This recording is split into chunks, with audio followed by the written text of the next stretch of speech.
বাংলাদেশের কবি আহসান হাবীবের একটি প্রবন্ধ লেখা আপনাদের পড়ে শোনাচ্ছি। একটু ধৈর্য ধরে শুনবেন, আশা করি ভালো লাগবে।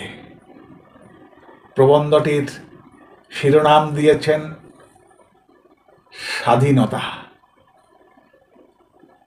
সম্প্রতি প্রশান্ত হালদারের ৩টি মঞ্চ নাটক নামের একটি বই পড়লাম।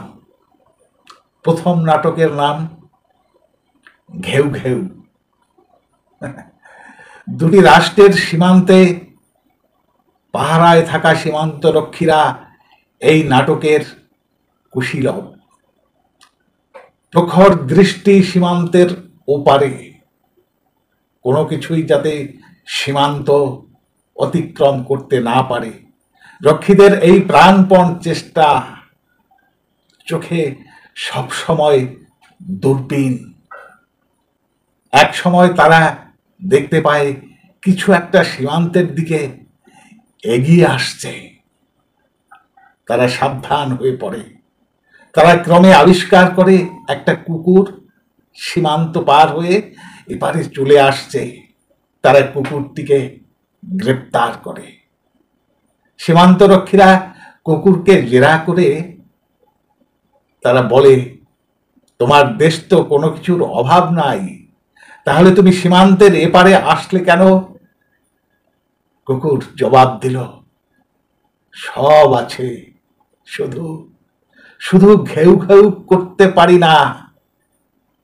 কুকুরের রূপকে নাট্যকার বলতে চাইলেন, মানুষের বস্তুগত প্রয়োজনের চাইতে প্রথম গুরুত্বপূর্ণ প্রায়োরিটি বাক স্বাধীনতা। রঙ্গলাল বন্দ্যোপাধ্যায় লিখেছিলেন, স্বাধীনতাহীনতায় কে বাঁচিতে চায় হে, কে বাঁচিতে চায়। ফরাসি বিপ্লবের অন্যতম স্লোগান ছিল স্বাধীনতা। ৭১-এর মুক্তিযুদ্ধ ছিল স্বাধীনতার জন্য। কিন্তু ফরাসি বিপ্লব থেকে শুরু করে পৃথিবীতে যত বিপ্লব ঘটেছে তার প্রধান আকৃতি ছিল স্বাধীনতা। কিন্তু পরিতাপের বিষয়, মানুষ স্বাধীনতা পায়নি। বিপ্লব আশা জাগিয়েছে, কিন্তু সফল হওয়ার পরের মিনিট থেকে সেটা হারিয়ে যেতে শুরু করে। তখন অর্জিত স্বাধীনতা ক্ষমতার হাতে কুক্ষিগত হয়ে পড়ে। তখন অর্জিত স্বাধীনতা ক্ষমতার হাতে কুক্ষিগত হয়ে পড়ে। এই ক্ষমতা আর কিছু নয়, রাজনৈতিক ক্ষমতা। বৈষম্য বিরোধী আন্দোলনেরও অন্যতম চাওয়া স্বাধীনতা। সফল হওয়ার পর মানুষ তা পেয়েছে, কিন্তু সেটা মিলিয়ে যেতে সময় লাগেনি। সম্পূর্ণ হারিয়ে যেতে আর কয়েকটা দিন লাগবে। যখন সরকার গঠিত হয়ে পড়বে, তখন থেকেই এর শুরু। যখন নির্বাচনের পর দল ক্ষমতায় আসবে, তখন এর ১৬ কলা পূর্ণ হবে। এসব কথা নতুন কিংবা আহামারি নয়।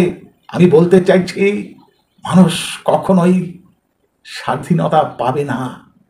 ফলে তাকে জীবনভর লড়াই করে যেতে হবে। এক সময় তা না পেয়েই জীবন থেকে মুক্তি পেয়ে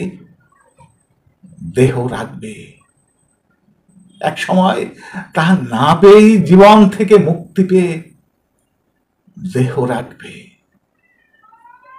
মূল্যবান একটি প্রতিবেদন আপনাদের পড়ে শোনালাম, কবির কলম থেকে বেরিয়ে আসা। ভালো থাকবেন, সুস্থ থাকবেন।